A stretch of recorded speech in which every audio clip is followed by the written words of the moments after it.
Hello dear students, कैसे हैं आप लोग। मैं विक्रम, आपका accountancy teacher from VVN sir commerce classes स्वागत करता हूं आज की क्लास में। और आज हम लोग डिस्कस करेंगे क्वेश्चन नंबर 34 ऑनवर्ड। चलिए स्टार्ट करते हैं क्वेश्चन नंबर 34 ऑनवर्ड। उससे पहले मैं बता दूं कि अब तक हम लोग इसकी 4 क्लासेस अपलोड कर चुके हैं। ये 5वीं क्लास है और इस क्लास में हम आज इस चैप्टर को नियर अबाउट फिनिश कर लेंगे। कोशिश करेंगे इसमें हम लोग 34 ऑनवर्ड जो क्वेश्चंस हैं उनको डिस्कस करें, साथ ही साथ डेथ ऑफ ए पार्टनर का टॉपिक भी आज कवर कर लें। और इसके लिए मैं सेपरेटली 2 वीडियोज डालूंगा, एक 34 onward questions up to death of a partner और एक उसके बाद डेथ ऑफ ए पार्टनर की वीडियो। राइट, उसमें हम बेसिकली 2 टॉपिक करने वाले हैं डेथ ऑफ पार्टनर में, क्योंकि वो थोड़ा सा ही पार्ट है और बाकी जो पोर्शन है बीच में जो मैं छोड़ दूंगा that will B A deleted portion, तो उसको आप लोग छोड़ दें। वो एग्जाम के भी पॉइंट से हमारे लिए अभी इंपॉर्टेंट नहीं है। चलिए स्टार्ट करते हैं question number 34 onward. Yes, illustration 34। A and B are partners sharing profit and losses in the ratio 3/6, 2/6 and remaining transfer to 1/6 into reserve। तो A और B का जो टोटल रेशियो बनेगा वो बनेगा 3:2, और क्योंकि एक हिस्सा हम रिजर्व में डाल रहे हैं तो that will be the separated part. तो रेशियो क्या हुआ हमारा 3:2, यानी टोटल 6 रुपये प्रॉफिट अगर इनके पास होता है तो वो एक हिस्सा किसमें डालते हैं, रिजर्व में डालते हैं, और बाकी 3/2 में बांट लेते हैं। आगे दिया गया है there balance sheet as at 30 September 2018 was as follows. Balance sheet 30 सितंबर को दी गई है। नॉर्मली आपको बैलेंस शीट कब मिलती थी, 31 मार्च को, यहाँ दी गई है 30 सितंबर को। ठीक है, लाइबिलिटीज एंड एसेट्स दी गई हैं employees provident fund, reserve fund, sundry creditors, profit and loss, capital, goodwill, plant, patent, stock, investment, debtors, less provision, cash. ये आपको बैलेंस शीट के आइटम दिए गए हैं। अगर इन आइटम्स में देखें तो एक तो goodwill, that is old goodwill, हमें उसको ओल्ड प्रॉफिट शेयरिंग रेशियो में क्या करना होता है, राइट ऑफ करना होता है। एक हमें दिया गया प्रॉफिट एंड लॉस, इधर ये भी ओल्ड प्रॉफिट शेयरिंग रेशियो में क्या करते हैं, डिस्ट्रीब्यूट कर देते हैं।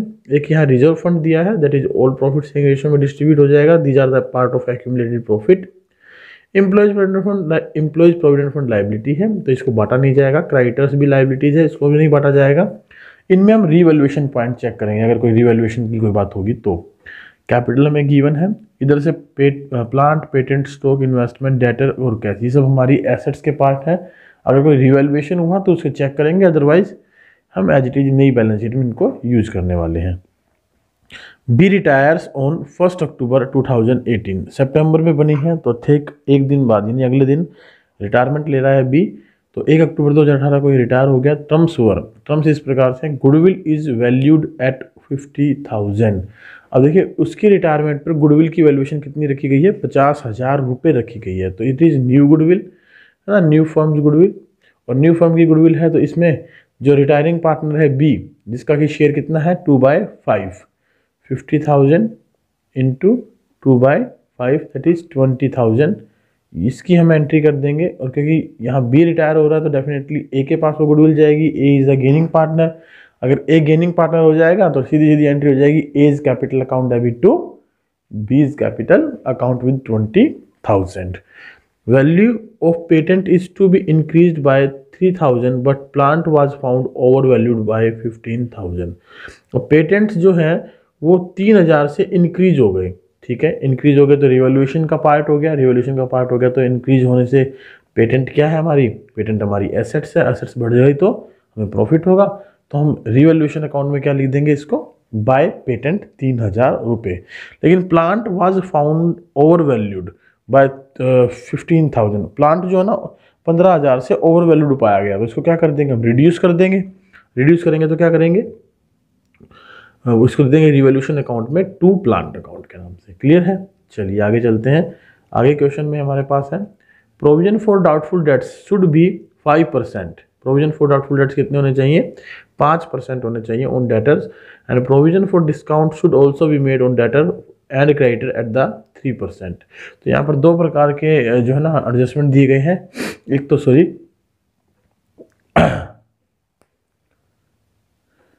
तो यहाँ पर हमें 2 प्रकार के एडजस्टमेंट दिए गए हैं। तो प्रोविजन फॉर डाउटफुल डेट्स के नाम से, एक प्रोविजन फॉर डिस्काउंट के नाम से, वो भी डेटर्स एंड क्रेडिटर्स पर। चलिए अगर हम बात करें इसकी तो 5% ऑन डेटर,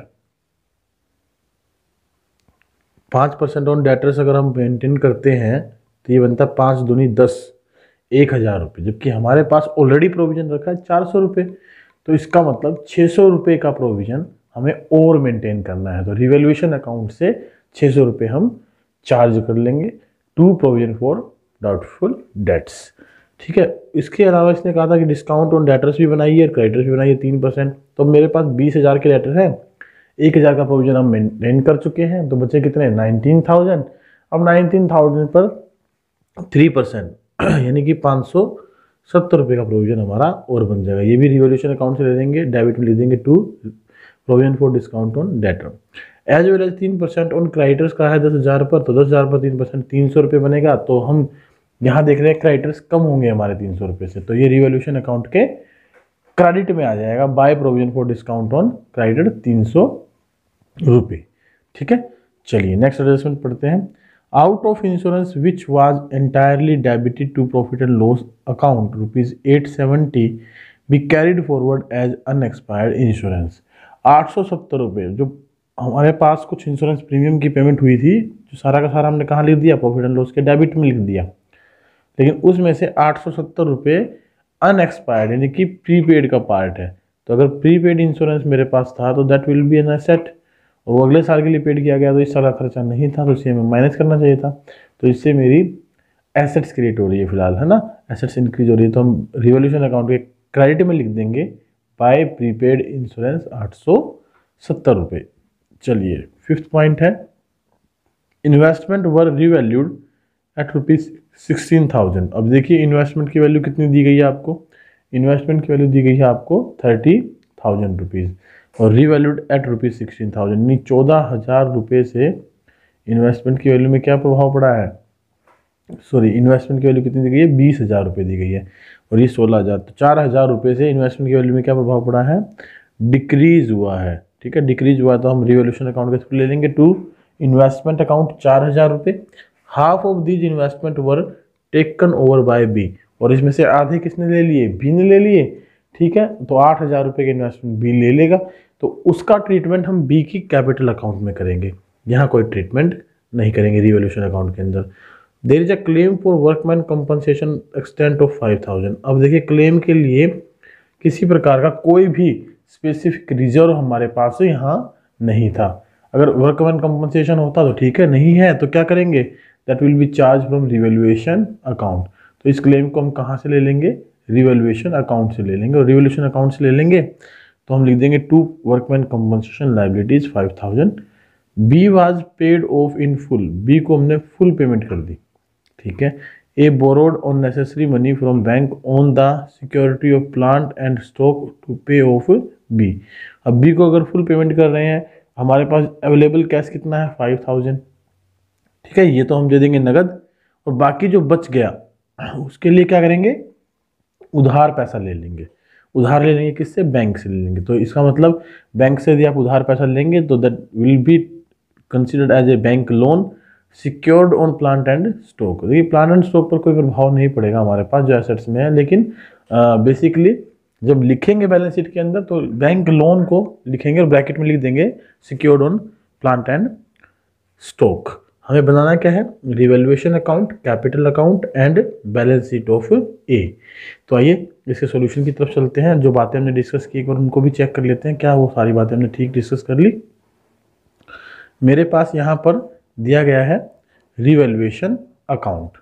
अगर हम रिवैल्यूएशन अकाउंट को देखें तो जो जो बातें हमने लिखी थी, जैसे 3,000 से पेटेंट बढ़े, 300 का provision for discount, prepaid insurance, और इधर से प्लांट 15,000 से जो है डिक्रीज हुआ था, प्रोविजन ऑन डाउटफुल डेट्स 1,000 का बना था, 400 पहले था, 600 ये हमने यहाँ मेंटेन कर लिया, 570 रुपये प्रोविजन फॉर डिस्काउंट, इन्वेस्टमेंट 4,000 से घट गए और वर्कमैन कंपनसेशन। तो टोटल 25,170 रुपये डेबिट में बनते हैं और क्रेडिट में बनते हैं कम, तो 21,000 का हमें हो रहा है यहाँ पर लॉस, जिसको कि ओल्ड प्रॉफिट शेयरिंग रेशो 3:2 में डिस्ट्रीब्यूट कर देंगे। क्लियर, और इसको डिस्ट्रीब्यूट करने के बाद हम कहाँ जाएंगे, पार्टनर्स के कैपिटल अकाउंट पर। अब पार्टनर्स के कैपिटल अकाउंट को यदि आप देखें अच्छे से तो यहाँ सबसे पहले तो हम लिख देंगे बैलेंस ब्रोड डाउन 80,000 और 40,000 जो इनकी कैपिटल गिवन है, that is given in the balance sheet. ठीक है, ए और बी की कैपिटल 80,000 और 40,000, उसके बाद हमने कहा था रिजर्व फंड को बांट देंगे और इधर से प्रॉफिट एंड लॉस को डिस्ट्रीब्यूट कर देंगे और ओल्ड गुडविल को राइट ऑफ कर देंगे। पहले 3 एंट्री हम कैपिटल अकाउंट में चेक करते हैं। देखिए कैपिटल अकाउंट में सबसे पहली एंट्री रिजर्व फंड बांटने की, प्रॉफिट एंड लॉस बांटने की, रेशो 3-2-3-2 और इधर से गुडविल को राइट ऑफ करने की। क्लियर।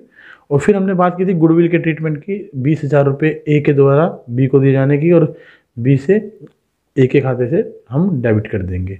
क्लियर हुआ। ये तो हुआ हमारे वो एंट्री जो हम डिस्कस कर चुके हैं। रिवोल्यूशन का जो लॉस आया था हमारे पास that is amounting rupees 12,600 and 8,400, उसको हम यहाँ लिख देंगे टू रिवोल्यूशन, ब्रैकेट में लिख देंगे लॉस ताकि याद रहे 12,600 8,400। इसके अलावा इन्वेस्टमेंट लिए थे बी ने 8,000 के और फिर कहा था फुल पेमेंट कर दो।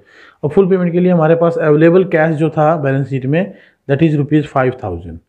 ठीक है, उस 5,000 से हम क्या कर देंगे, इसकी पेमेंट करेंगे जितना भी अवेलेबल बनेगा अमाउंट। तो बनने के लिए यहाँ 74,400 बनते हैं, माइनस करें तो 6,000 और 8,000 और 8,000 ये माइनस करने के बाद 47,000 रुपये की नेट पेमेंट बनती है। इसमें 5,000 तो हमने दे दी नगद, बाकी ले लेंगे बैंक से लोन, तो बैंक से इसकी पेमेंट कर देंगे 47,000 रुपये की। ये कंप्लीट यहाँ पर हुआ और इधर से इसका बैलेंस बच जाएगा 60,000 रुपये, जिसको कि हम आगे बैलेंस शीट में कैरी करेंगे। Now the balance sheet of A will be, अब ए की यदि हम बैलेंस शीट मेंटेन करें तो ए की बैलेंस शीट में मेरे पास क्या क्या आ जाएगा। प्लांट रिड्यूस हुए थे, 90,000 के थे, 15,000 से ओवर वैल्यूड थे तो कम कर दिए, 75,000 बच गए। पेटेंट्स 3,000 से इंक्रीज कर लिए थे, स्टॉक पर कोई इम्पैक्ट नहीं आया था। इन्वेस्टमेंट हाफ बी ने ले लिए थे, डेटर 20 के थे, लेस प्रोविजन 1,000 का और उसमें से डिस्काउंट माइनस कर देंगे तो ये 18,430 बच जाएंगे। प्रीपेड इंश्योरेंस जो अनएक्सपायर्ड था उसको हम एज एन लाइबिलिटी के तौर पे, सॉरी एसेट्स के तौर पे यहाँ शो कर देंगे। एम्प्लॉयज प्रोविडेंट फंड पे कोई प्रभाव नहीं था हमारा, क्रेडिटर्स में जो है डिस्काउंट हमने लेस किया था। एक वर्कमैन कंपनसेशन लाइबिलिटी क्रिएट थी, उसको यहाँ दिखा देंगे। और एक बैंक लोन जो कि यहाँ पेमेंट करने के लिए हमने लिया 47,000 का, secured by plant and stock, उसको हम बैलेंस शीट में शो कर देंगे। कैपिटल केवल बी की ए की रह जाएगी, तो एक कैपिटल ऑफ ए 60,000 रुपये हम यहाँ पर शो कर देंगे। टोटल हो गया 1,39,700, 1,39,700। Clear.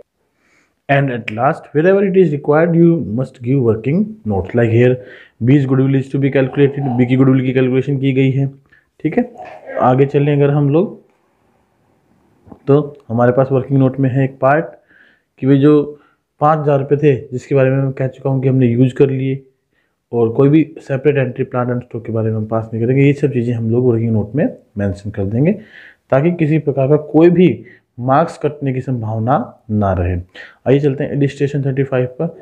Now I will tell you and explain the question only, right, and you can see the solution from your book. मैं आपको कंप्लीट क्वेश्चन एक्सप्लेन करूंगा, हर एक पॉइंट आपको समझा दूंगा कैसे होगा और आपको उसको इलस्ट्रेशन देखकर सोल्व करना है। तो इस तरीके से हम थोड़ा सा जल्दी इस चैप्टर को क्या कर पाएंगे, कवर कर पाएंगे। बेसिकली प्रॉब्लम जो है बच्चों को कहाँ होती है, क्वेश्चन को समझने में, कोई पॉइंट अंडरस्टैंड करने में। और पूरे क्वेश्चन में यदि एक भी पॉइंट हमें समझ में नहीं आता तो हम वहीं रुक जाते हैं, वहीं क्वेश्चन हमारा स्टॉप हो जाता है। तो इसलिए आप क्वेश्चन को ध्यान से समझें, क्वेश्चन को रीडिंग करने की हैबिट और देखें कि मैं पढ़ता कैसा हूँ और मैं समझाते कैसा हूँ, तो क्योंकि उसके अकॉर्डिंगली आप क्या होगा, क्वेश्चन को अंडरस्टैंड रीड करना समझ पाएंगे। चलिए illustration 35, ABC were partners in a firm. Their balance sheet at 31st March 2019 was as follows. Balance sheet of ABC में दिया गया है एज एट 31 मार्च 2019 को। Bills payable, creditors, general reserve, workman compensation reserve, capital ABC 20, 40, 30, 6, 60, 40, 32, 1, 32, total 228। Bank balance है 20,000, furniture 28, stock जो है आपको 20,000, debtors 45,000 की, लेस प्रोविजन 5,000 के 40,000, लैंड एंड बिल्डिंग 120, 228। चलिए ये तो हुआ क्वेश्चन। अब हमें कहा है B retired on 1 April 2019, A and C decided to share profit in the ratio 2:1। अब यहाँ पर अगर देखें तो यहाँ तक की बात में एक बात कंक्लूड कर लेनी चाहिए आपको कि ABC का कुछ नहीं कहा रेशो के बारे में, तो ओल्ड रेशो क्या होगा 1:1:1। ठीक है, नया रेशो उन्होंने दे दिया 2:1, तो डेफिनेटली ओल्ड और न्यू अगर आपके पास हो तो आपको क्या करना चाहिए, you must calculate gaining ratio first of all. तो यहाँ गेनिंग रेशो आप निकाल लेंगे। ठीक है, गेनिंग रेशो देखें तो 2 और 1 3 बनते हैं, ये भी 1 2 3 बनते हैं, और रिटायरमेंट किसने ली है, बी ने ली है, तो इसका एक हिस्सा, एक इसका एक हिस्सा, 3 में से ये जो है ए ए क्या कर रहा है उसको चेक कर लेते हैं। ए कर रहा है, पहले एक हिस्सा लेता था, 2 लेता, तो 1/3 गेन करेगा, तो ए का यहाँ पर 1/3 गेन आ जाएगा। बी कुछ भी नहीं कर रहा है, पहले भी 3 लेता था, अब भी 3 लेता है। क्लियर। चलिए, goodwill of the firm was valued, किस लिए चाहिए सर गेनिंग रेशो? इसके लिए चाहिए हमें, जो गुडविल है ना हमारी नई फर्म की, इस गुडविल को एडजस्ट करने के लिए हमें गेनिंग रेशो की क्या रहती है, रिक्वायरमेंट रहती है। ठीक है, तो 30,000 में 1/3 कितना गेन कर रहे हैं, 10,000 रुपये, सीधा सीधा निकाल लेंगे। तो 10,000 रुपये की गुडविल की हम यहाँ एक एंट्री पास कर देंगे। क्या एंट्री पास हो जाएगी? गेन कौन कर रहा है? ए। रिटायरमेंट कौन ले रहा है? बी। तो A is capital account debit to B is capital account 10,000 से हम ये एंट्री पास कर देंगे। और अगर बैलेंस शीट की तरफ एक बार नज़र डालें तो यहाँ पर एक पॉइंट ये जनरल रिजर्व का देखेंगे, this is free reserve, distribute कर देंगे 1:1:1 में, क्योंकि ओल्ड प्रॉफिट शेयरिंग रेशो में ये डिस्ट्रीब्यूट हो जाएगा। साथ ही साथ यहाँ पर वर्कमैन कंपनसेशन रिजर्व भी दिया गया। अब इसके रिगार्डिंग पहले एडजस्टमेंट देख लेते हैं, कोई है तो नहीं है तो it will be treated as free reserve, और इसको भी हम 1:1:1 में डिस्ट्रीब्यूट कर देंगे। दूसरी एडजस्टमेंट है bad debts ₹4,000 were written off. The provision for doubtful debts was to be maintained at 10% on debtors. देखिए यहाँ पर इस एडजस्टमेंट पे थोड़ा प्रकाश डालने की कोशिश करूँ मैं, तो याद रखिए आपके पास जो बैड डेट्स होते हैं अगर वो ग्रेटर देन है provision for doubtful dates old, जो कि हमें यहाँ दिए गए हैं, इससे ज़्यादा है, तो उस कंडीशन में हम इसको रिवैल्यूएशन से ले लेंगे जो बचा हुआ पोर्शन है। लेकिन अगर कम है तो जो बाकी अमाउंट बच जाएगा ओल्ड प्रोविजन का, we will carry forward it for the new provision amount. नया प्रोविजन जो बनेगा उसमें से अगर वो नया प्रोविजन बचे हुए अमाउंट से ज़्यादा बनता है तो बाकी बचा हुआ अमाउंट रिवैल्यूएशन से ले लेंगे। अदरवाइज बाकी बचा हुआ पैसा अगर नया प्रोविजन कम है बचे हुए प्रोविजन के अमाउंट से, तो उसको उठाकर कहाँ डाल देंगे, रिवैल्यूएशन अकाउंट में क्रेडिट साइड में डाल देंगे। यहाँ पर सिचुएशन क्या कहती है ये देखते हैं। यहाँ पर बैड डेट्स है 4,000 रुपये के और ओल्ड प्रोविजन है 5,000 रुपये का, तो डेफिनेटली ये 4,000 रुपये है और ये 5,000 रुपये है, तो ये ज़्यादा है ओल्ड प्रोविजन। तो यहाँ पर हम पहली एंट्री करेंगे bad debts account debit to sundry debtors के नाम से, right. Bad debts account debit to sundry debtors 4,000 हम राइट ऑफ करेंगे। फिर उसके बाद जो 4,000 का अमाउंट है that will B carried forward from, जिसको हम क्या करेंगे, हम कैरी फॉरवर्ड को कह रहा हूँ, शट ऑफ करेंगे फ्रॉम दिस प्रोविजन अमाउंट। अब इसमें से शट ऑफ करने के बाद 1,000 का प्रोविजन आपके पास बचता है, राइट। 5,000 के तो प्रोविजन है, 4,000 का बैड डेट्स अमाउंट है, तो 1,000 रुपये आपके पास बचता है। और इस अमाउंट को अगर ये नया प्रोविजन नहीं दिया होता तो हम क्या करते, रिवैल्यूएशन अकाउंट के क्रेडिट में लिख देते, बाय प्रोविजन 1,000 से डिक्रीज हो गया। लेकिन क्योंकि आगे दिया गया है 10% ऑन डेटर्स हमें प्रोविजन बनाना है, तो 45 में से 4,000 हमारे डूब गए, 45 में से 4,000 हमारे डूब गए, तो बचे कितने, 41,000। 41,000 पर 10%, 4,100 रुपये का नया प्रोविजन बन रहा है। कितने का प्रोविजन बन रहा है, 41,100 रुपये का। अब इस 41,100 में 1,000 मेरे पास पहले ही पड़ा है, तो इसका मतलब 3,100 का हम नया प्रोविजन क्रिएट कर लेंगे। 3,100 का न्यू प्रोविजन क्रिएट करेंगे तो एंट्री क्या करेंगे, revaluation account debit to provision for doubtful debts. ठीक है, समझ में आई ये बात। चलिए आप ध्यान रखिएगा, ये केसेस होते हैं बैड डेट्स ज़्यादा है ओल्ड प्रोविजन से, कम है या बराबर है।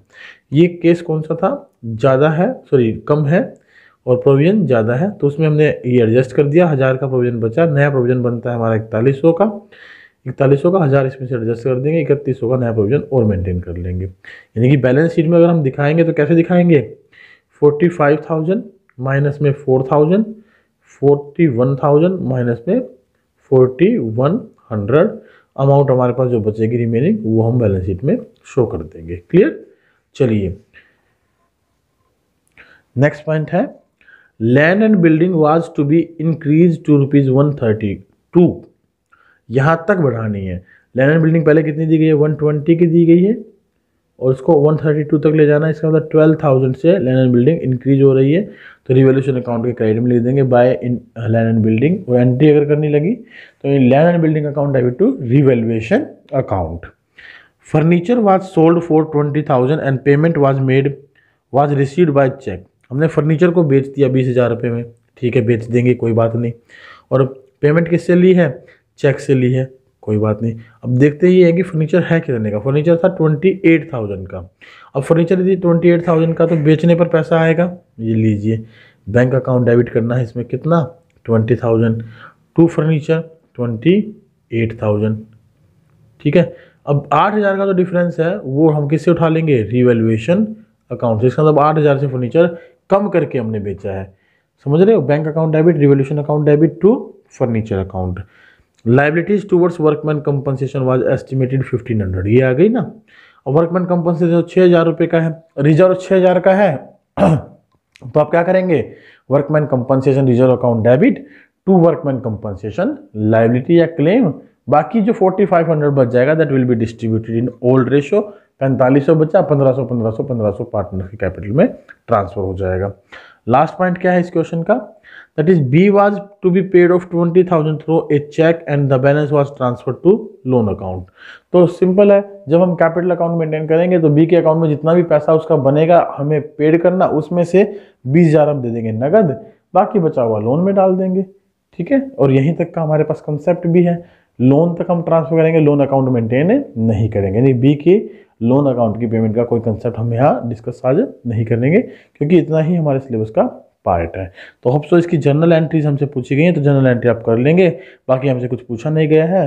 तो जर्नल एंट्री में एक बात ध्यान रखिएगा, अब बी का हमें कैपिटल अकाउंट सेपरेटली या तो नोट्स में बनाना पड़ेगा या बी के लिए एक वर्किंग नोट टाइप बनाना पड़ेगा कि टोटल अमाउंट उसको कितना पेबल है, ताकि हम उसके लोन की अमाउंट की कैलकुलेशन इजीली कर सकें। होप सो कि 35 क्वेश्चन के सारे पॉइंट्स आपको क्लियर हुए होंगे, तो इजीली आप जो है 35 क्वेश्चन को बुक से देखकर अब सोल्व कर सकते हैं। चलिए इलिस्ट्रेशन नंबर 36 पर चलते हैं। इलिस्ट्रेशन नंबर 36 क्या कहती है ये देखते हैं। इलिस्ट्रेशन नंबर 36 हमारे पास है M&G, 3 पार्टनर हैं और प्रॉफिट शेयरिंग रेशियो इनका दिया हुआ है 5:3:2। 31 मार्च 2016 को उनकी बैलेंस शीट हमें दी गई है और बैलेंस शीट में हमारे पास है क्रेडिटर्स, जनरल रिजर्व, कैपिटल। तो इसमें जनरल रिजर्व का जो पोर्शन है दैट इज एक्यूमुलेटेड प्रॉफिट वो 5-3-2 में डिस्ट्रीब्यूट हो जाएगा if there is no other specific information about the general reserve. इधर से cash, debtor, less provision, stock, machine, patent, building, profit and loss. अब एसेट साइड में दिया गया है तो डेफिनेटली ये डेबिट बैलेंस है, डेबिट बैलेंस है तो लॉस है। 5-3-2 में ये भी डिस्ट्रीब्यूटेड हो जाएगा यदि कोई स्पेसिफिक इन्फॉर्मेशन एक्यूमुलेटेड प्रॉफिट के बारे में नहीं है तो। चलिए अब हमारे पास यहाँ से देखा जाए तो 2 आइटम तो ये बांटने के हो गए, जनरल रिजर्व और प्रॉफिट एंड लॉस। अब हम चलते हैं बाकी अपनी एडजस्टमेंट पर। एडजस्टमेंट्स क्या है, M retired on the above date it was agreed that. तो एम रिटायर्ड हुआ है, लीजिए एम के ऊपर सर्कल कर देता हूं मैं यहाँ पर। लिखा है पहला पॉइंट डेटर्स का, debtors of 2,000 will be written off as bad debts. अब देखिए मैंने आपको पिछले ही क्वेश्चन में ये बताया था, यदि आपके बैड डेट्स हैं और वो प्रोविजन जो आपने पहले मेंटेन कर रखा है उससे ज़्यादा है या उससे कम है या उसके बराबर है तो कैसे ट्रीटमेंट करेंगे। तो यहाँ पर आप देखिए ये से ज़्यादा है कि कम है तो सिंपल सी एंट्री, पहली एंट्री क्या कर देंगे, bad debts account debit to debtors account 2,000। Clear हुआ। अब इसको हम इसमें से क्या कर देंगे, write off provision for doubtful debts to bad debts account 2,000। अभी हमारे पास 5,000 में से 2,000 खत्म होने के बाद कितने का प्रोविजन बचा हुआ है, 3,000 रुपये का प्रोविजन बचा हुआ है। और आगे मेंटेन करने के लिए बोल ही रखा है provision of 5% on debtors for bad and doubtful debts will be maintained. तो अब आपके पास टोटल थे 45,000, उसमें से डूब कितने गए 2,000, तो 45,000 माइनस में 2,000 43,000। अब इस पर 5% प्रोविजन हमें बनाना है तो 10% तो होगा 4300, तो हम उसका आधा कर देंगे 21 दूनी 42, 2150 रुपये। 2150 रुपये का नया प्रोविजन बन जाएगा। अब 2150 का नया प्रोविजन बनने के बाद भी हम ये देखें कि मेरे पास ओल्ड प्रोविजन कितना था 5,000, 2,000 हमने उसमें से राइट ऑफ कर लिए, बचे कितने 3,000। अब 2150 रुपये का प्रोविजन है तो 850 एक्स्ट्रा अमाउंट मेरे पास बच रही है। तो ये एक्स्ट्रा अमाउंट जो बच रही है that will be transfer to revaluation account credit side.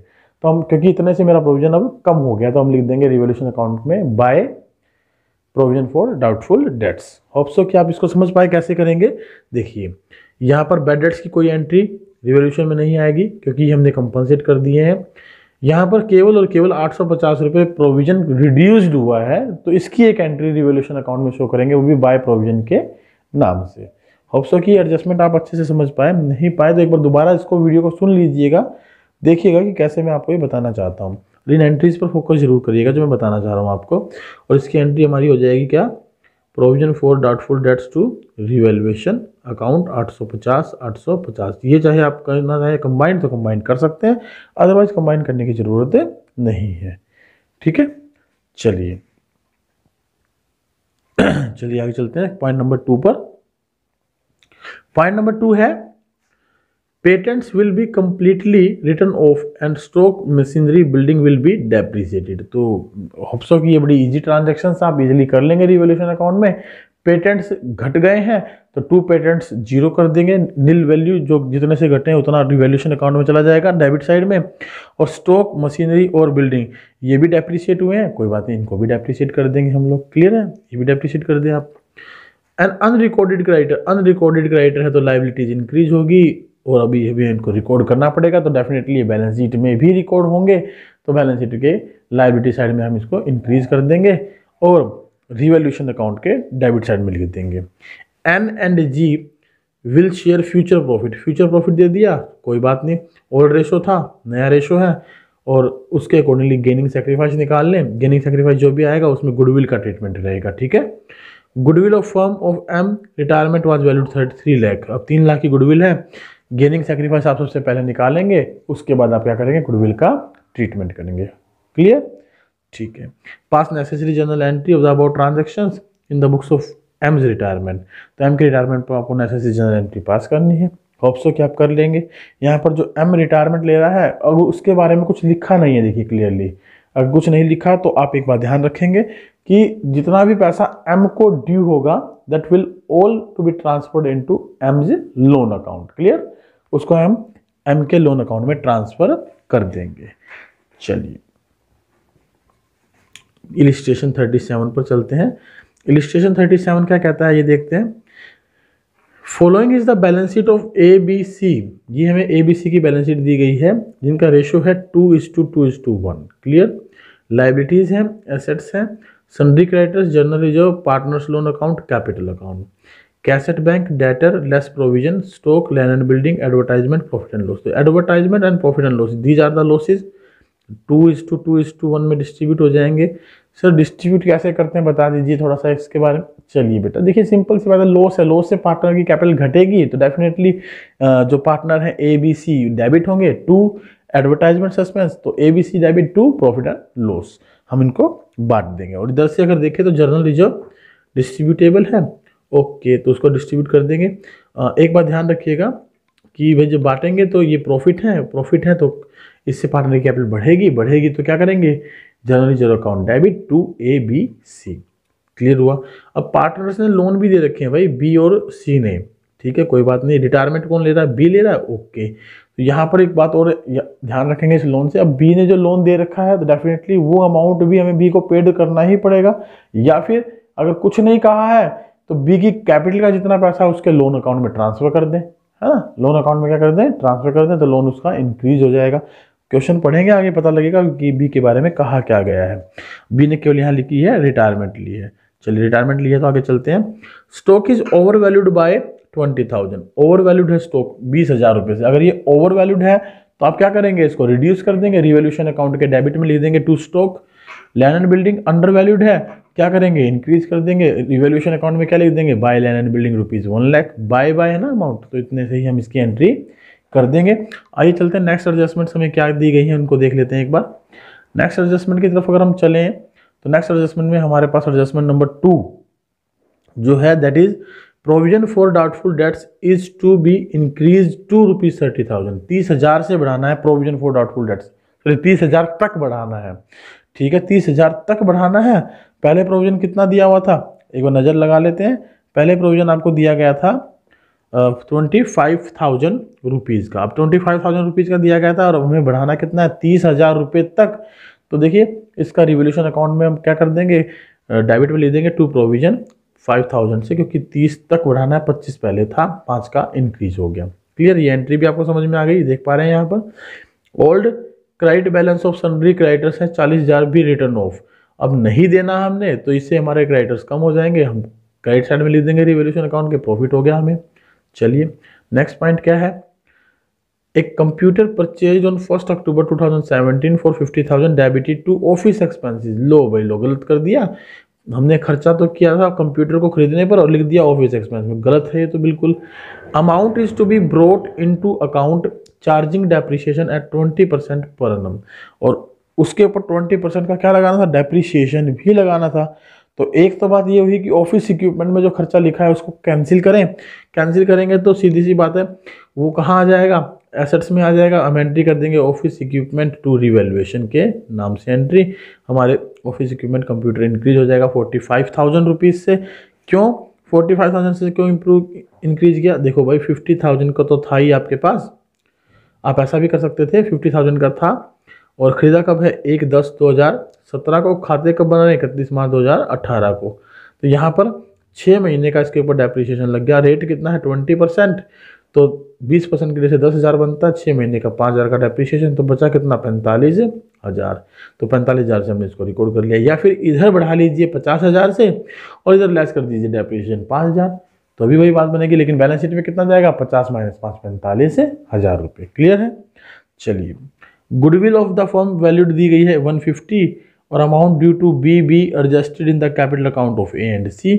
तो डेफिनेटली यहाँ पर आपको किसी नए रेशो के बारे में कुछ लिखा है, नया रेशो कुछ नहीं बताया गया। तो यहाँ रिटायरमेंट किसने ले ली, बी ने ले ली, बी को हटा दीजिए यहाँ से। 2:1 में गुडविल को क्या कर देंगे, डिस्ट्रीब्यूट कर देंगे। अब गुडविल है कितनी, 150, उसमें पहले बी का शेयर निकालें, बी का शेयर निकालने के बाद ए और सी में डिस्ट्रीब्यूट कर दें। होप सो आप इसको आसानी से समझ पाए क्वेश्चन को। आप क्या करेंगे यहाँ पर रिवॉल्यूशन अकाउंट, कैपिटल अकाउंट और न्यू बैलेंस शीट बनाएंगे। आइए इस पर नज़र लगा ही लेते हैं रिवॉल्यूशन अकाउंट पर। ये रिवॉल्यूशन अकाउंट में आपको समझ में आई सारी ट्रांजेक्शन। 1,60,000 का प्रॉफिट हुआ, हमने 2:1 में इसको डिस्ट्रीब्यूट कर दिया। कैपिटल अकाउंट की तरफ चलें तो कैपिटल अकाउंट में देखिए बैलेंसेज हमें गिवन है। कैपिटल के 5 लाख, 3 लाख, 1.5 लाख लिख देंगे। जनरल जो था वो बांट दिया हमने, रिवॉल्यूशन का प्रॉफिट था वो डिस्ट्रीब्यूट कर दिया। गुडविल केवल जो है ना बी को देनी है, ए और सी से लेकर 40 और 20 यहाँ हमने इनको दे दी और यहाँ एंट्री हो जाएगी बाय 20 कैपिटल अकाउंट 40 और 20। ठीक है। इसके अलावा ये 24-24-12 क्या है, एडवर्टाइजमेंट सस्पेंस का लॉस था और प्रॉफिट एंड लॉस का लॉस था। और इसके अलावा बी का जो लोन है उसमें हम अमाउंट यहाँ ट्रांसफ़र कर रहे हैं। हालांकि बी ने पहले भी लोन दे रखा था, कितने रुपए का, बी का लोन चेक कर लेते हैं, ये था 1,80,000 रुपये का। अगर 1,80 का ये लोन था तो इसको यहाँ लिखने के बजाय जो नई बैलेंस शीट बनेगी उसमें टोटल लोन हम क्या कर लेंगे, इनक्रीज कर लेंगे। अब ट्रीटमेंट करना चाहें तो कर सकते हैं, यहाँ पर लोन ट्रांसफ़र कर दें, टोटल अमाउंट बन जाएगी लोन की और वो यहाँ पर आ जाएगी। लेकिन फिलहाल ये केवल वो बैलेंस का लोन है जो अब इसने हमें दिया और वो पहला ऑलरेडी गिवन लोन था, तो उसमें हम इसको ऐड करके दिखा देंगे। तो आइए एक बार बैलेंस शीट देख लेते हैं कि क्या ये हमने उसमें ऐड करके दिखाया है या नहीं दिखाया है। ये तो कैश डेटर लेस प्रोविजन बीज लोन, देखिए 494 प्लस 180 पहले वाला लोन हमने यहाँ बढ़ाकर दिखा दिया, तो 6,74,000 रुपये का लोन अमाउंट इनका बन गया। आइए चलते हैं नेक्स्ट क्वेश्चन की तरफ। बाकी वर्किंग नोट्स आप इसमें से देख लेंगे बुक में से, और बुक में से देख के इनको सोल्व भी कर लेंगे, होप सो। चलिए इलिस्ट्रेशन 38 पर चलते हैं और इसकी जो पॉइंट्स हैं, एडजस्टमेंट्स हैं, उनको अंडरस्टैंड करते हैं, समझते हैं। पंकज, नरेश एंड सौरभ 3 पार्टनर हैं, पंकज, नरेश और सौरभ, और प्रॉफिट शेयरिंग रेशो दिया है 3:2:1। Naresh retired from the firm due to illness, ठीक है, इलनेस की वजह से रिटायर्ड हो गया, कोई बात नहीं। नरेश रिटायर्ड हुआ तो सेंटर वाले पे सर्कल लगा लें। On that date the balance sheet of the firm was as follows. Balance sheet हमें दी गई है पंकज, नरेश और सौरभ की एज एट 31 मार्च 2018 को। और बैलेंस शीट में देखिए जो सबसे इंपॉर्टेंट बातें हैं वो ध्यान नोट करें। पहले तो बैलेंस शीट में एक्यूमुलेटेड प्रॉफिट की लॉसेस की सर्च करें। यहाँ bank, debtor, provision, stock, furniture, premise ये दिया है, कोई एक्यूमुलेटेड लॉस नहीं है, बस प्रोविजन का पॉइंट है, इसको देखेंगे आगे। जनरल रिजर्व बट जाएगा ओल्ड रेशो में, ओल्ड प्रॉफिट शेयरिंग रेशो में। एक्यूमुलेटेड प्रॉफिट है, क्रेडिटर्स नहीं बढ़ते, BP outstanding, provision for legal damages. Capital दी है पंकज, नरेश और सौरभ की। बैलेंस शीट बड़ी सिंपल सोबर दी गई है, कोई इसमें ऐसा पॉइंट नहीं दिया जो हमें उलझाए किसी भी तरीके से। आइए एडजस्टमेंट की तरफ चलते हैं। एडजस्टमेंट में एडिशनल इन्फॉर्मेशन में पहला पॉइंट दिया गया है, premises are under valued bye 20%। अगर प्रीमाइजेज 20% से अंडर वैल्यूड है तो कोई दिक्कत नहीं है, इसको इंक्रीज कर दीजिए। याद रखिए अगर यहाँ परसेंटेज में दिया गया, अब तक तो अमाउंट में आ रहा था ना, बाय इतने रुपए से, बाय इतने रुपए से, तो हमें दिक्कत नहीं आ रही थी इंक्रीज डिक्रीज करने में। लेकिन यहाँ पर परसेंटेज में दिया है, तो आप याद रखें जब आपको कोई चीज़ अंडर वैल्यूड दी गई हो, क्या दी गई हो, अंडर वैल्यूड, तो आप book value into rate upon 100 minus rate का फॉर्मूला यूज करेंगे। जितने से वो अंडर वैल्यूड है वो अमाउंट निकल जाएगी और उतने से हम रिवॉल्यूशन अकाउंट में उसको इंक्रीज कर लेंगे। और अगर आपको दिया गया है ओवर वैल्यूड इन परसेंटेज, तो इसी फॉर्मूले को हम लिखेंगे book value into rate upon 100 plus rate. ठीक है सर, ऐसा क्यों कर रहे हैं? देखिए सिंपल सी बात है, अगर ये प्री मार्जिन 20% से अंडर वैल्यूड है तो कितना परसेंट हमने बुक में दिखाया होगा? प्री मार्जिन हमारे मान लीजिए 80,000 ये दे रखे हैं, तो ये कितने परसेंट होगी हमारी बुक में? 80% के इक्विवेलेंट होगा, है ना। इसको आप ये तो 100% कर लीजिए, या 20% जो कम है वो निकाल कर रिवॉल्यूशन में बढ़ा लीजिए और बैलेंस शीट में ऐड करके दिखा दीजिए। यहाँ पर मैं आपको करके दिखा देता हूँ इस फॉर्मूले के अकॉर्डिंग। बुक वैल्यू 80,000 है, लीजिए 80,000, रेट 20% है, 20 अपॉन 100 माइनस 20 80, तो 20 चौके 80 और 4 दूनी 8, 20,000 रुपये से कम है तो 20,000 से हम क्या कर लेंगे, इसको इंक्रीज कर लेंगे। क्लियर? और रिवॉल्यूशन अकाउंट में क्या दिखा देंगे, क्रेडिट साइड में बाय प्रीमाइजेज ₹20,000। क्लियर है? एक तरीका ऐसा भी अडॉप्ट कर सकते हैं, देखिए 80% दिखा रखा है, 20% अंडर वैल्यूड है, तो 0 से 0 काटिए, 8 एकम 8, 1% कितना आ गया, 1,000 रुपये आ गया।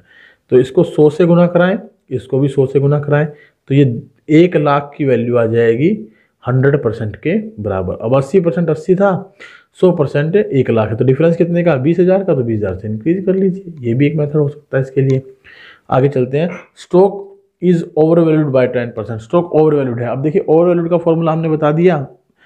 अब स्टॉक कितना है, 22,000 रुपये का, तो आप लिखेंगे यहाँ पर क्या, 22,000 इंटू में कितने परसेंट से ओवर वैल्यूड है, 10% से, 10 अपॉन 100 माइनस 10 90। ठीक है, क्लियर है? हाँ जी सर क्लियर है। स्टॉक 22 का ही है ना, 22 का, बिल्कुल। इसकी वैल्यूएशन करके देख लीजिए, जो वैल्यूएशन आएगी उसको आप जो है ना रिड्यूस कर देंगे उतने ही अमाउंट से। अब ये और 100 माइनस 10 गलत कर दिया, 100 प्लस 10 करेंगे। ठीक है, फॉर्मूले में प्लस है ना, प्लस करेंगे तो काट दीजिए। 2,000 रुपीज़, 2,000 रुपीज़ से क्या ये ओवर वैल्यूड है, तो रिवॉल्यूशन अकाउंट में क्या कर देंगे, इसको टू स्टॉक 2,000 से कम कर देंगे। आगे दिया गया है provision for doubtful dates was made 5% on debtor. मैंने आपको बताया था कि अगर प्रोविजन बनाना है तो आप देख लेंगे, इसमें बैड डेट्स तो है नहीं। अब प्रोविजन मेंटेन करना है, डेटर्स कितने के हैं, डेटर्स है 6,000 के, 5% बनाना है, 6 पंजे 30, 3,000 का बनेगा, लेकिन ऑलरेडी प्रोविजन कितने का है, 400 रुपये का, तो 100 से हम क्या कर देंगे, रिड्यूस कर देंगे, रिवॉल्यूशन अकाउंट के डेबिट में लिख देंगे by provision for doubtful debts, क्योंकि ये रिड्यूस हुआ है 100 रुपये के साथ। Further provision for legal damages to be made for 4100, 4100 रुपये से बनाना है, पहले कितने का है 6,000 का, 4100 से और बनाना है, बना दीजिए to provision for legal damages. Furniture to be brought up to 45,000, furniture कितने का है 41,000 का, 45 तक ले जाना है, तो ये इंक्रीज हो गया 4,000 से, रिवॉल्यूशन अकाउंट में आ जाएगा बाय फर्नीचर 4,000 से इंक्रीज। आइए चलते हैं दूसरी एडजस्टमेंट पर। दूसरी एडजस्टमेंट में क्या दिया गया है हमें, दूसरी एडजस्टमेंट है हमारे पास goodwill was valued, goodwill valued की गई है 42,000 से। ठीक है, ओल्ड रेशो 3:2:1 था ही, नए रेशो के बारे में आगे कोई इन्फॉर्मेशन हुई तो ठीक है, नहीं तो हटाइए जो है नरेश को, 3:1 का नया रेशो हो जाएगा। फिलहाल यहाँ देखे नहीं, अगला रेशो यहाँ गिवन है 5:1 न्यू प्रॉफिट शेयरिंग रेशो, तो इसके अकॉर्डिंगली हमें क्या निकालना पड़ेगा, गेनिंग और रेशो ऑफ रिमेनिंग पार्टनर्स जो आ जाएगा उसमें गुडविल को क्या कर देंगे, डिस्ट्रीब्यूट कर देंगे, यानी कि जो नरेश का हिस्सा उसको निकाल कर 5:1 और 3:2:1 के थ्रू गेनिंग रेशो निकाल कर हम उसको क्या कर देंगे, डिस्ट्रीब्यूट कर देंगे। गुडविल में किसी प्रकार की कोई परेशानी हो सकता है आपको नहीं है। 26,000 रुपये from Naresh capital account to be transferred is loan account. अब जो नरेश की कैपिटल का जो भी बैलेंस बचे उसमें से 26,000 रुपये तो आप उसके लोन में डाल देंगे। ठीक है, एंड बेरिंग इंटरेस्ट 12% पर annum, उसको 12% उस पर इंटरेस्ट देंगे। Balance is to be paid through bank if required, necessary loan may be obtain from bank. ऐसा एडजस्टमेंट हमने पीछे भी किया था, अगर कम दिखता है पैसा तो आप बैंक से लोन ले लेंगे। क्लियर है, न्यू प्रॉफिट शेयरिंग रेशो दिया ही है। नेसेसरी लेजर अकाउंट्स मेंटेन करने हैं, balance sheet of the forms maintain करने। ध्यान रखिएगा ये जो क्वेश्चन है इस तरीके का, that is of 8 marks question, ये फुल फ्लैज क्वेश्चन है और 8 नंबर का क्वेश्चन है, और इसी तरीके से ये आएगा एग्जाम में भी। आपसे जनरल एंट्री भी करवा सकता है, लेजर अकाउंट भी बनवा सकता है, या केवल जनरल एंट्री पूछ सकता है, या केवल लेजर अकाउंट पूछ सकता है, दोनों भी पूछ सकता है। तो अब सर रिवॉल्यूशन अकाउंट और पार्टनर कैपिटल अकाउंट वगैरह इसके आप देख लेंगे आराम से, और आपको ये समझ में भी आए हैं। और इसकी ये बैलेंस शीट का जो पोर्शन है इसको आप समझें एक बार, जैसे भी दिया गया। अगर कोई पॉइंट नहीं समझ में आता तो प्लीज़ डू द मैसेज, ताकि मैं आपको ये चीज़ें क्लियर कर सकूं। क्लियर है? चलिए यहाँ पर आप देखेंगे ये कंप्लीट सॉल्यूशन रहेगा इसका। और जो भी पॉइंट नहीं समझ में आता प्लीज़ आप हिचकिचाए ना, मैसेज करें, पूछ लें। हाँ, मैं बिजी हो सकता हूँ, मेरा शेड्यूल बिजी है, मैं आपको हो सकता है रिप्लाई आगे पीछे थोड़ा लेट दे दूँ, लेकिन मैं रिप्लाई आपको जरूर करूँगा, ये मेरा वादा है आपसे। चलिए इलिस्ट्रेशन 39 पर चलते हैं। इलिस्ट्रेशन 39 क्या कहता है ये देखते हैं। इलिस्ट्रेशन 39 इस प्रकार से है। इलिस्ट्रेशन 39 क्या कहता है ये देखते हैं। प्रेम कुमार आरती 5-3-2 में प्रॉफिट शेयरिंग रेशो करते हैं। They are sharing profit and loss in the ratio 5:3:2। Balance sheet दी गई 31 मार्च 2019 को इस प्रकार से। लाइबिलिटीज़ हैं, एसेट्स हैं, building, plant, investment, debtor, stock, cash, capital है, general reserve, investment, fluctuation reserve और सन्ड्री क्रेडिटर्स। ये तो ओल्ड रेशो में बढ़ जाएंगे। यहाँ इन्वेस्टमेंट दिया गया है, अगर वैल्यू में कोई डिक्रीज इंक्रीज होता है तो एडजस्ट करेंगे, नहीं तो ये भी फ्री रिजर्व की तरह ट्रीट हो जाएगा। आइए इसके एडजस्टमेंट पर चलते हैं। एडजस्टमेंट्स क्या दी गई हैं। एडजस्टमेंट्स हैं आपके पास। On the above date Kumar retired, terms of the retirement as follows. हमारे पास प्रेम, कुमार और आरती 3 पार्टनर थे। कुमार रिटायर्ड हुआ, रेशो था 5:3:2, ये चला गया। ठीक है, अगर नया रेशो दिया हो तो ठीक है, नहीं तो 5:2 will be their new ratio. Kumar sold his share of goodwill to Prem and Aarti ₹8,000 and 4,000। तो ये लीजिए 8,000 और 4,000 में खरीद रहे हैं, तो 2:1 इनका क्या हो जाएगा, गेनिंग रेशो हो जाएगा, क्योंकि गुडविल हमेशा गेनिंग रेशो में बढ़ती है। तो इसका नया रेशो दिया नहीं है, तो गेनिंग रेशो दिया है, तो नया रेशो अगर पूछे तो निकाल लेंगे आप कि बी का जो भी कुमार का जो भी हिस्सा है 3/10 उसको 2:1 में बांट दीजिए और इनके हिस्से में ऐड कर दीजिए। ठीक है, ऐसा क्वेश्चन यहाँ पूछा जा सकता है। Stock was found to be undervalued by, यह अमाउंट दिए सीधा सीधा कर देंगे, और बिल्डिंग दिए दोनों अंडर वैल्यूड है, तो रिवॉल्यूशन अकाउंट में बाय स्टॉक बाय बिल्डिंग के नाम से अमाउंट एंट्री हो जाएगी। इन्वेस्टमेंट वर सोल्ड ₹11,000, बेच दो। अब थे कितने के इन्वेस्टमेंट, 10,000 के। अब 10,000 के इन्वेस्टमेंट यदि 11,000 में बेच रहे हैं तो डेफिनेटली 1,000 से तो इंक्रीज हो रहे हैं, तो बाय इन्वेस्टमेंट 1,000 से बढ़ जाएंगे, और बैंक में 11,000 का बैलेंस भी इंक्रीज हो जाएगा। और जो बचा हुआ इन्वेस्टमेंट फ्लक्चुएशन रिजर्व है, अब उसका यूज नहीं होने वाला है, तो वो पार्टनर के कैपिटल अकाउंट में ट्रांसफर हो जाएगा। चलिए आगे चलते हैं। There was unrecorded creditor, record करेंगे तो लाइबिलिटीज बढ़ जाएगी, तो रिवॉल्यूशन में 2 क्रेडिटर्स के नाम से एंट्री हो जाएगी। Amount of 30,000 was paid to Kumar in cash which was contributed by Prem and Aarti in 2:1। ठीक है, 30,000 रुपये दोनों लेकर आएंगे 2:1 में, तो कोई बात नहीं, ले आएंगे 20,000 10,000 कैपिटल अकाउंट में लिख देंगे बाय बैंक, है ना, बाय बैंक या बाय कैश 20,000 10,000 प्रेम और आरती के अकाउंट में, और जो कुमार है उसको पेमेंट कर देंगे, और बाकी बचा हुआ बैलेंस हम उसका बिल ऑफ एक्सचेंज एक्सेप्ट कर लेंगे। ठीक है, बीपी के नाम से उसके अकाउंट में एंट्री कर देंगे, कुमार के अकाउंट में, है ना, सॉरी कुमार रिटायर्ड हुआ ना, हाँ कुमार रिटायर्ड हुआ है। ठीक है, रिवॉल्यूशन अकाउंट बनाइए, कैपिटल अकाउंट बनाइए और बैलेंस शीट बनाइए। अब यहाँ देखिए रिवॉल्यूशन अकाउंट आपको सिंपल समझ में भी आ जाएगा। स्टॉक बिल्डिंग अंडर वैल्यूड थे, बढ़ा लिए, इन्वेस्टमेंट ज़्यादा में बेच दिए थे, लिख दिए, सन्ड्री क्रेडिटर्स बढ़ रहे थे, प्रॉफिट हुआ, डिस्ट्रीब्यूट कर दिया। पार्टनर कैपिटल अकाउंट देख लें, यहाँ पर ये बैलेंस था इनका, जनरल रिजर्व बांट दिया, इन्वेस्टमेंट फ्लक्चुएशन रिजर्व भी डिस्ट्रीब्यूट हो गया, रिवॉल्यूशन का प्रॉफिट भी आ गया। अब प्रेम और आरती ने गुडविल ली थी 8,000 4,000 में, और इधर भी एंट्री कर देंगे कुमार के नाम से। अब 20,000 पे प्रेम और आरती लेकर आए हैं 2:1 में, ले आए 30,000 रुपये, 20 और 10, और यही पैसा हमने कैश के तौर पे इसको पेड कर दिया। बाकी बचा देख लेंगे कितना बचा कुमार का पैसा, वो हमने लोन जो पीपी के थ्रू एक्सेप्ट कर लिया, इसका बाकी का बैलेंस बच जाएगा। इजी क्वेश्चन था, आपको कोई दिक्कत नहीं आएगी इस क्वेश्चन को समझने में, अगर आप इसको ध्यान से पढ़कर एक बार करते हैं तो। आइए आज का लास्ट क्वेश्चन हम एक बार डिस्कस कर लेते हैं, इलिस्ट्रेशन नंबर 40। इलिस्ट्रेशन नंबर 40 की तरफ अगर हम चलें तो हमें क्वेश्चन दिया गया है, ABC पार्टनर है, ठीक है, और profit sharing ratio proportion to their fixed capital दे दी, तो ध्यान रखिएगा एंट्री करंट अकाउंट से पास करनी है सारी की सारी आपको। अब कैपिटल कितनी दी गई है, 5 लाख, 3 लाख, 2 लाख, तो रेशो कितना हो गया, 5, 3, 2। क्लियर है। चलो जी, 31 मार्च 2017 को बैलेंस शीट दी गई है। Bank stock debtor less provision, as loan दे दिया, ओके। हमने इसको दे रखा तो ये हमारी एसेट्स हो गई, वैसे भी एसेट्स में दिया गया है। Plant and machinery, land and building, profit and loss for the year ending 31 मार्च 2017, यानी इस साल का प्रॉफिट हमें दे दिया है। इस साल का प्रॉफिट दिया हमें अंदर दे दिया है, यानी एक प्रकार से एसेट साइड में दिया तो लॉस है, और दिया है तो डेफिनेटली इसमें भी उसको हिस्सा मिलेगा जो रिटायरिंग पार्टनर होगा। चलिए, capital, general reserve, creditors, outstanding, B's loan, B ने लोन दे रखा तो ये लायबिलिटी हो गई हमारी। On the date of above balance sheet C retired, ना तो ए रिटायर्ड हुआ ना बी रिटायर्ड हुआ, जैसा मैं एक्सपेक्टेड कर रहा था, लेकिन इस क्वेश्चन में कौन रिटायर हो रहा है, सी रिटायर हो रहा है, तो सी पर सर्कल कर लीजिए। रेशो बचा 5-3, अगर नया रेशो नहीं दिया होगा तो 5-3 ही नया रेशो या गेनिंग रेशो माना जाएगा।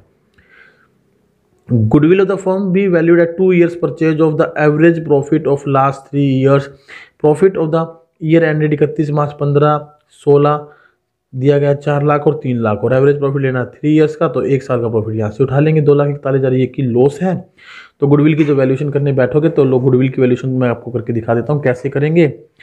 मेरे पास 4 लाख का प्रॉफिट है, मेरे पास 3 लाख का प्रॉफिट है, टोटल ये तो प्रॉफिट हुए 7 लाख के, और एक पिछले साल का लॉस दे रखा है मुझे 2,41,000, ये आप इसमें से माइनस कर लेंगे तो ये बच गया 9,5, ये हो गया 3 लाख, 4,59,000 डिवाइडेड बाई 3, 3 एकम 3, 3 पंजे 15, 3 तिया 9, 1,53,000 का एवरेज प्रॉफिट आ गया मेरे पास।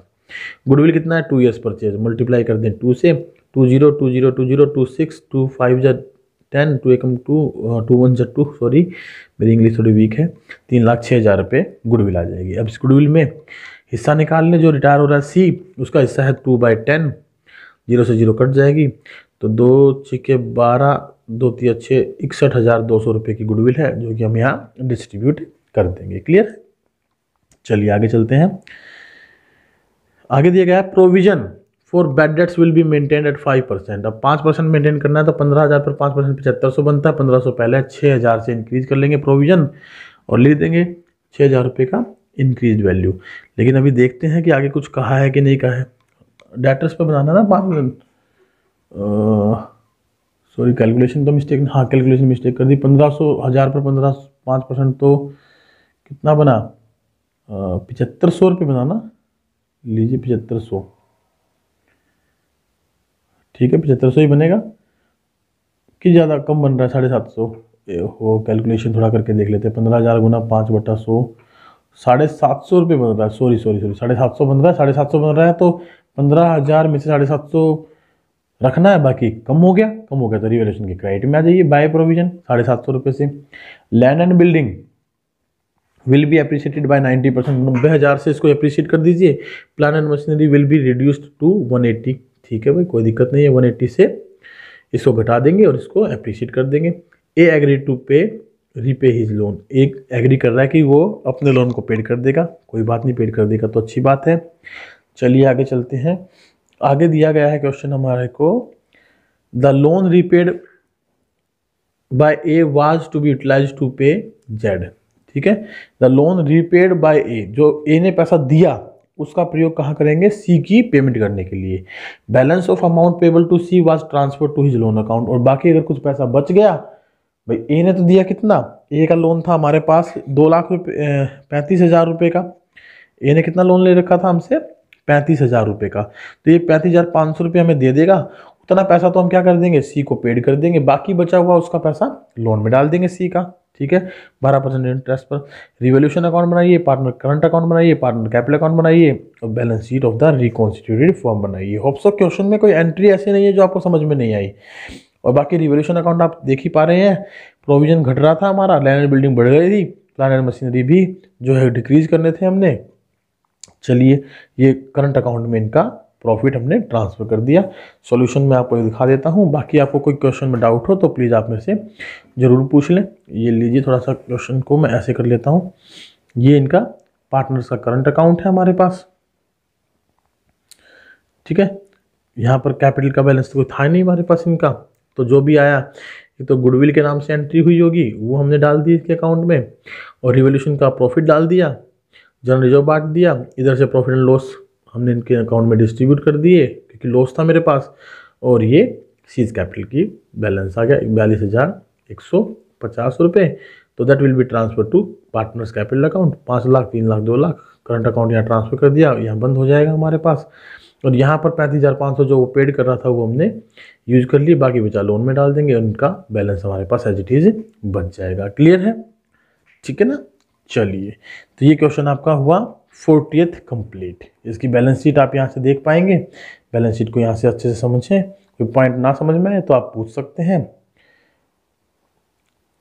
अब आगे के 2 क्वेश्चन मैं आप लोगों के लिए छोड़ रहा हूँ, 41 एंड 42। उसे आप अपने हिसाब से अच्छे से करें, समझे पढ़े, नहीं समझ में आया तो आप मेरे से पूछ लें। 41 मैंने आपके लिए छोड़ दिया है, और नेक्स्ट 42 से हमारी एडजस्टमेंट स्टार्ट हो जाती है। देखिए यहाँ एडजस्टमेंट हमारे सिलेबस में नहीं है, लेकिन मेरी रिक्वेस्ट है कि इन क्वेश्चनों को आप नॉर्मल क्वेश्चन मानते हुए सोल्व करें, एडजस्टमेंट का पॉइंट छोड़ दें, ताकि आपकी प्रैक्टिस के लिए क्वेश्चन आपको अवेलेबल हो जाए। अब इसके बाद छोटा सा एक टॉपिक और बचा है इसका, डेथ रिटायरमेंट वाले पोर्शन का, दैट इज हिडन गुडविल, कि भाई हिडन गुडविल की कैलकुलेशन कैसे की जाती है। देखिए हिडन गुडविल की कैलकुलेशन के लिए मैं आपको 3 स्टेप लिखवा देता हूँ। उन 3 स्टेप के अकॉर्डिंग आप हिडन गुडविल की क्या कर लेंगे, कैलकुलेशन कर लेंगे, अगर फर्म की गुडविल की कैलकुलेशन आपको करनी पड़े तो। ठीक है। Retirement and settlement of A loan का टॉपिक भी हमारे सिलेबस में नहीं है, इसको भी आप यहाँ से काट दें। और ये इसका मतलब हुआ कि हमारे पास अप टू क्वेश्चन नंबर 50, 51 और 53, 54, 54 के बाद देखिए 55 क्वेश्चन हमारे पास पूछा जा सकता है। इसको थोड़ा सा अगर आप पढ़ें, मतलब पूछना तो क्या है, एडजस्टमेंट का क्वेश्चन है तो एडजस्टमेंट तो शायद ना भी पूछे, इसको छोड़ दें आप, कोई बात नहीं, इसको आप छोड़ दें, एडजस्टमेंट का क्वेश्चन नहीं आएगा हमारे पास। चलिए यहाँ पर 57 यहाँ पर ख़त्म हो जाता है, और उसके बाद हमारे पास एक लास्ट टॉपिक बचता है, हिडन गुडविल। देखिए हिडन गुडविल होती क्या है भाई, जब कोई पार्टनर रिटायरमेंट लेता है ना, तो उसको उसकी अगर गुडविल ना गिवन हो तो उसके लिए जो गुडविल की कैलकुलेशन करते हैं ना, वो हिडन गुडविल है। तो यहाँ पर हिडन गुडविल हम थोड़ा सा किस तरीके से कैलकुलेट करते हैं, सबसे पहला पॉइंट हम देखते हैं, जो भी रिमेनिंग पार्टनर्स हैं उनकी रिमेनिंग पार्टनर बोल दिया मैंने, रिटायरिंग पार्टनर है उसकी जो भी कैपिटल बनती है आफ्टर ऑल एडजस्टमेंट, चाहे रिवोल्यूशन का प्रॉफिट हो, चाहे एक्यूमुलेटेड प्रॉफिट लॉसेज हो, सबको टोटल करने के बाद जो भी कैपिटल बनेगी वो कैपिटल, और उसके बाद देखते हैं जो पार्टनर रिमेनिंग है वो उसको एक्चुअल में देना क्या चाहते हैं। ठीक है, देना क्या चाहते हैं। मान लीजिए एग्जांपल के तौर पे मैं ले लेता हूँ कि भाई ए पार्टनर रिटायर हो रहा है और ए की कैपिटल बनती है सारी एडजस्टमेंट करने के बाद 2 लाख रुपए, और बी और सी जो 2 रिमेनिंग पार्टनर है वो उसको देना चाहते हैं 2,40,000 रुपये। तो जो 40,000 रुपये एक्स्ट्रा देना चाहते हैं वो उसकी गुडविल का हिस्सा होगा, और उसके बेस पर हम पूरी फर्म की गुडविल की कैलकुलेशन कर सकते हैं। कैसे कर सकते हैं, simply retiring partner goodwill upon retiring partner profit share, तो रेसिप्रोकल होकर पूरी फर्म की गुडविल आ जाएगी हमारे पास, अगर हमसे पूछ लिया जाए तो इसका एक क्वेश्चन दिया गया है, लीजिए उसको देख लेते हैं। उसके बाद हमारा ये रिटायरमेंट जो है वो कंप्लीट हो जाएगा, और डेथ का पोर्शन है उसको हम स्टार्ट करेंगे, और उसकी वीडियो हम नेक्स्ट डे अपलोड करेंगे। ठीक है। Illustration 58, ABC are partner sharing profit and losses 1:2:3, C retires and his capital after making adjustment for reserves and profit on revolution stand at ₹120। ठीक है जी, एक 20 दे दी। ए और बी एग्रीड कर रहे हैं कि एक 50 देंगे, तो डिफरेंस कितना 30,000 का, that is the goodwill share, वो हिडन गुडविल है ऑफ रिटायरिंग पार्टनर सी। तो सी की गुडविल है, फुल सेटलमेंट में दे रहे हैं रिकॉर्ड, और न्यू रेशो में दिया गया है कितना 1:3। तो ये ओल्ड रेशो, ये न्यू रेशो, गेनिंग रेशो निकाल लें और डिस्ट्रीब्यूट कर दें। ये लीजिए गेनिंग रेशो में यानी कैलकुलेट करके दे ही रखा है 1/12, 5/12, तो ए डेबिट बी डेबिट टू सी, 30,000 को 5/25 में डिस्ट्रीब्यूट कर दें। यहाँ पर अगर पूरी फर्म की गुडविल पूछ लेते हैं, फर्म्स गुडविल, तो रिटायरिंग पार्टनर की गुडविल कितनी है 30,000, रिटायरिंग पार्टनर का शेयर कितना था 1, 2, 3, तो ए और बी, सी रिटायर हो रहा ना 3/6, तो रेसिप्रोकल कर दें 6/3, 3 दूनी 6, 60,000 रुपये पूरी फर्म की गुडविल आ जाएगी। क्लियर है। चलिए नेक्स्ट क्लास हमारी रहेगी डेथ ऑफ ए पार्टनर पर, और डेथ ऑफ ए पार्टनर के टॉपिक को हम डिटेल में डिस्कस करेंगे। इसमें भी ज़्यादा कुछ हमारे पास नहीं है, केवल पहले 2 या 3 पॉइंट हम डिस्कस करेंगे सिलेबस के अकॉर्डिंग, जिसमें हम उसका कैपिटल अकाउंट का बैलेंस, उसके गुडविल की वैल्यू और उसका प्रॉफिट इंटरेस्ट वगैरह की कैलकुलेशन यहाँ करके देखेंगे। बाकी इसको डिटेल में पढ़ेंगे। आज के लिए केवल इतना ही। Till that thank you very much. अगर आपको हमारी क्लासेस अच्छी लग रही हैं तो प्लीज़ चैनल को सब्सक्राइब करना ना भूलें और अपने दोस्तों के साथ शेयर करना ना भूलें। Bye bye, take care, have a good day. हाँ, चैनल के लिंक को प्लीज़ शेयर जरूर कर दीजिए और मैंने जो जितनी भी क्लासेस प्रीवियस ली हैं उसके लिंक मैं अपने डिस्क्रिप्शन बॉक्स में आपको दे दूंगा। Bye bye, have a good day.